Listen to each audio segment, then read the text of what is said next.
All right, well, this next story will be welcome news to many people who have flown in the last 20 years. It appears that the days of removing your shoes to go through airport security coming to an end. Yeah, but for the rest of us who have TSA pre-checking... I knew you were going to say that. They're like, wait, people do that?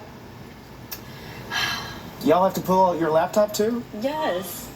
PIX11's Katie Corrado joining us now from Terminal B at Newark Liberty. Katie, are you Team TSA or Team... what is that? You know, I wish that I had pre-check. I don't, so I, like everybody else, have been taking off my shoes for the last 20 years going through airports. But it was crazy to watch the security line today and to see people just walk right through the metal detectors and not take their shoes off. This is arguably the end of what is the most annoying TSA policy that's been in effect for nearly 20 years. This is something that went into effect back in 2006. It comes after the 2001 attempt by the shoe bomber to try and bomb a flight from Paris to Miami. But now after 20 years, looks like the TSA is really giving this rule the boot, and people are so happy to hear about it.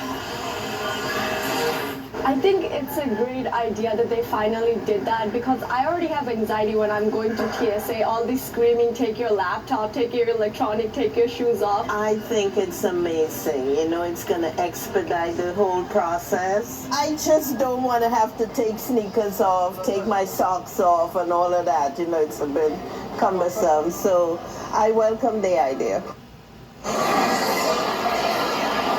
Now, the travel blog Gate Access was the first to report this news, and the blog is also reporting that the only people who will still have to take their shoes off are those who do not have the real ID. So if you haven't gotten that yet, here's another reason to go to the DMV. Reporting live inside of Terminal B at EWR, I'm Katie Corrado, PIX11 News.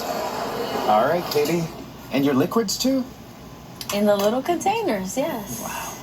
Life is different on that side of TSA pre-check. Now we got to do our liquids. Okay.